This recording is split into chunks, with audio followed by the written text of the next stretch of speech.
Elijah Sweet Pea Pierce.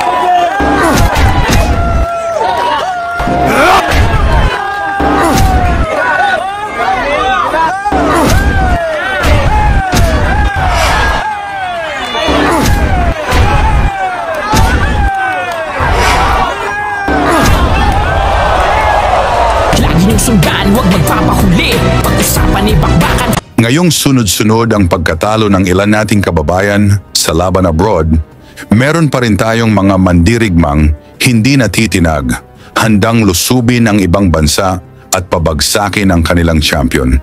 Isa na dyan ang halimaw ng Ormoc, Leyte, ang 3-division world champion na si John Riel Casimero na 7 taon na hindi natatalo at 12 beses nang dumayo sa ibang bansa.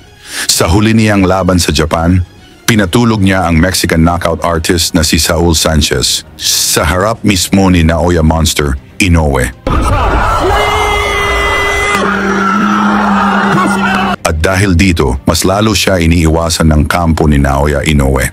Dahil sa planong pag-akyat ni Inoue sa featherweight division, uunahan na ito ni Casimero at dito naaabangan ang monster ng Japan.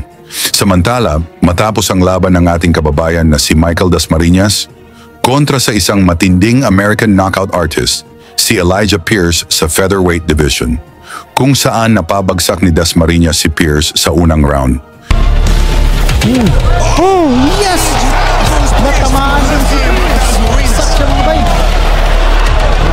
Ngunit kinapos si Kabayan at bumawi si Elijah Pierce sa ikasiyam na round at 2 beses pinabagsak ang Pinoy at dito na matapos ang laban.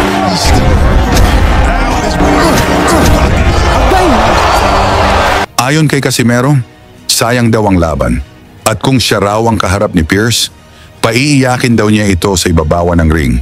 Umabot ito kay Elijah Pierce at grabing galit ng Amerikano, kung saan sinabi pa nitong gusto niyang pabagsakin din si Casimero at tinawag pa nitong old man ang ating Pinoy.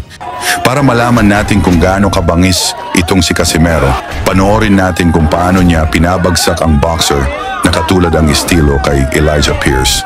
Ito ay ang tinaguriang ring knockout machine, si Ricardo the Cobra Espinosa Franco. Alaga ni Juan Manuel Marquez, may record na 23 panalo. 22 nito ay tinapos niya sa knockouts at galing pa sa 13 sunod-sunod na panalo via KO. Ginanap ang laban sa Dignity Health Sports Park sa California, kung saan sa laban na ito sobrang dehato itong si Casimero na inaabangan ng fans ang kanyang pagbagsak. Sa umpisa ng laban, umatake kaagad si Casimero. Hindi ito natitinag sa mga fans ni Franco.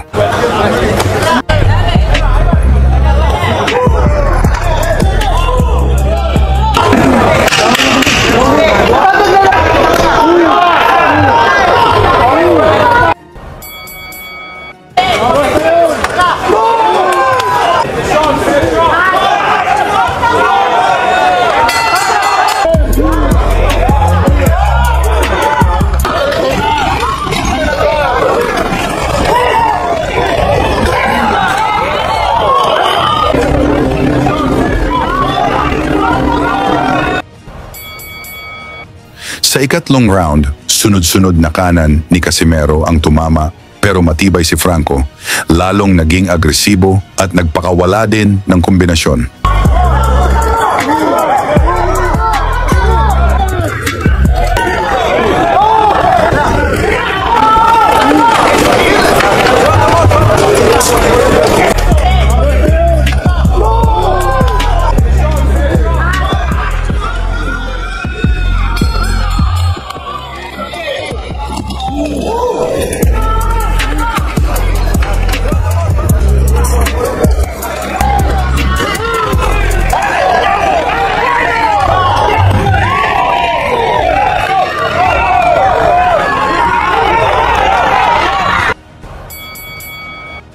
Round 4, tuloy ang aksyon habang nag-iingay ang mga fans ni Franco para sa suporta sa kanilang pambato. Pero si Casimero, kalmado lang na naghihintay ng perfect timing.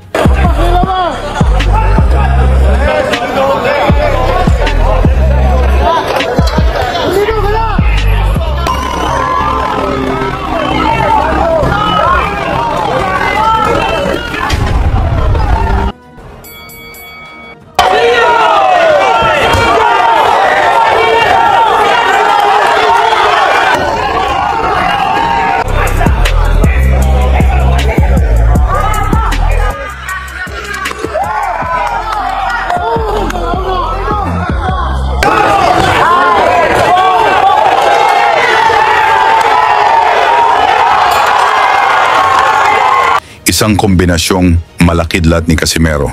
Bagsak si Franco. Pero nakatayo lang ito agad at tuloy ang laban.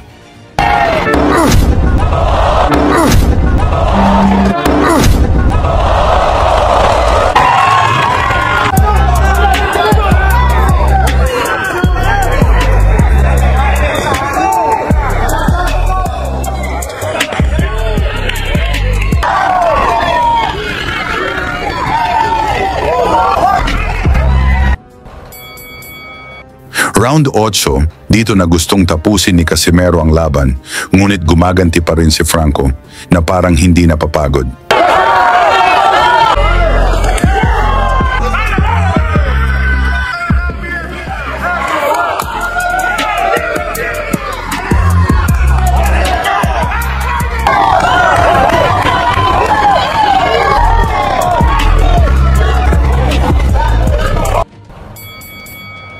Pero sa final round, nagdesisyon na si Casimero na tapusin ang laban upang makaiwas sa dayaan.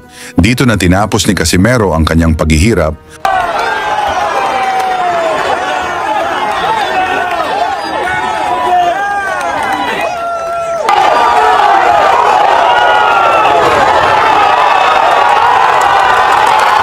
Panalo si Casimero via technical knockout at ang dating Cobra ng Mexico, ginawang bulate ng halimaw ng Pilipinas.